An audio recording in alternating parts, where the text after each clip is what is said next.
They say belief is powerful, but what they don't tell you is that before anyone believes in you, you must learn to believe alone.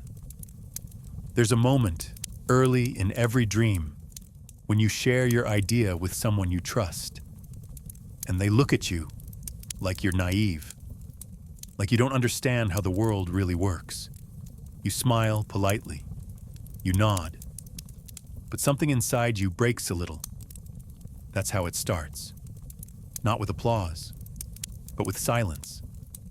This story is for those who have walked through that silence, for those who are building something no one can see yet, for the ones who show up every day, even when nobody's watching. Sophia was 27. She worked a marketing job that paid the bills, but killed her inside. Every day she saw clients selling things they didn't love to people who didn't need them.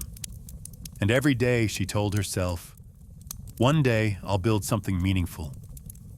At night, she sat in a small cafe, laptop glowing, working on her idea, a planner that wasn't just about scheduling tasks, but about tracking how people felt doing them. She called it the Balance Book, a small project for overwhelmed minds. Her coworkers laughed. People don't want feelings, they said. They want productivity. Her parents didn't get it. Her boyfriend told her, "Babe, it's cute, but it won't make money." And yet, every night, she came back to that cafe. Because there was one thing stronger than doubt: the need to prove to herself that she could try. A few kilometers away, Diego worked in his father's garage. Old tools, dim light, dust in the air. He wasn't an engineer. He was a delivery driver with a dream: to build affordable solar-powered tools for street vendors. Every day, he passed people working under the sun, fanning themselves with cardboard, their small stands powered by nothing but patience. He thought, what if I could make their lives easier? He bought old batteries from junkyards, watched YouTube tutorials until his phone overheated, and built prototypes that failed again and again. Everyone thought he was wasting his time. His mom said, "You're chasing a fantasy." His best friend said, "No one will buy that." But Diego had a secret. He wasn't chasing money. He was chasing usefulness. He wanted to build something that mattered. And in the silence of that garage, he found something few people ever find: a purpose worth failing for.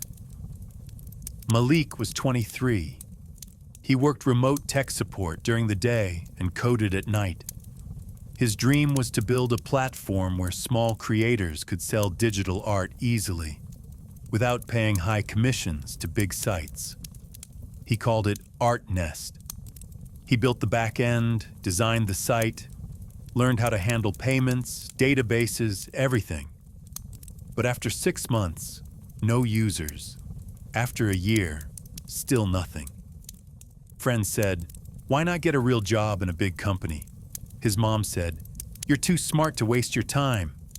His girlfriend said, "Maybe this just isn't your moment." But Malik couldn't stop. Because deep down, he wasn't building an app. He was building freedom. And that takes longer than anyone expects. Every entrepreneur has one. That day when nothing works. When the plan collapses, the money runs out, and even hope feels tired.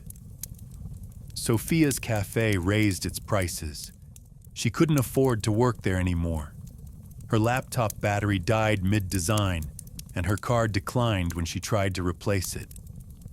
Diego's prototype short-circuited and burned his last working battery. He sat on the floor, surrounded by tools, and for the first time in years, he thought, maybe they were right.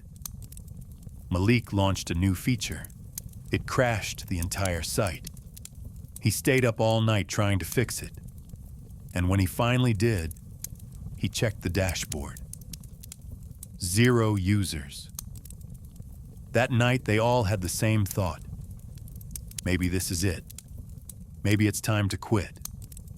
But something powerful happens when you hit rock bottom as an entrepreneur. You stop chasing applause. You stop pretending to be fine.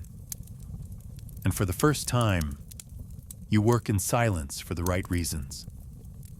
Sophia started sketching her designs on paper again. No laptop, no cafe, just her kitchen table and a candle. Diego started fixing old fans in the neighborhood, testing new wires on the ones people threw away. He stopped building for the future and started building for now. Malik decided to give his platform away for free. No fees, no pressure. He wanted artists to use it, even if he never made a cent. And that's when everything started to change. Here's something no one tells you. You don't notice growth while it's happening. Sophia began getting messages on Reddit.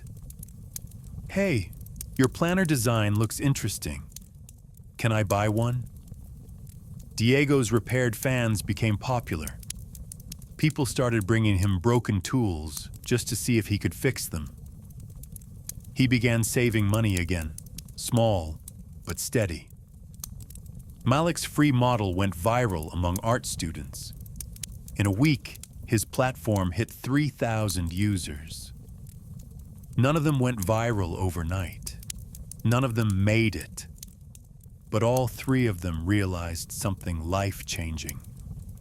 You don't need the world's belief to start. You just need your own consistency.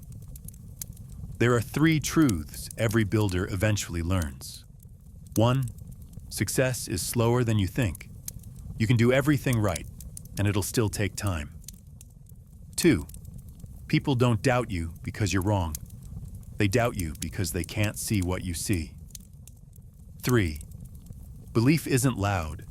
It's quiet, repetitive, and often lonely. Every entrepreneur lives through these lessons, but only a few survive long enough to understand them. Because belief isn't a feeling, it's a habit.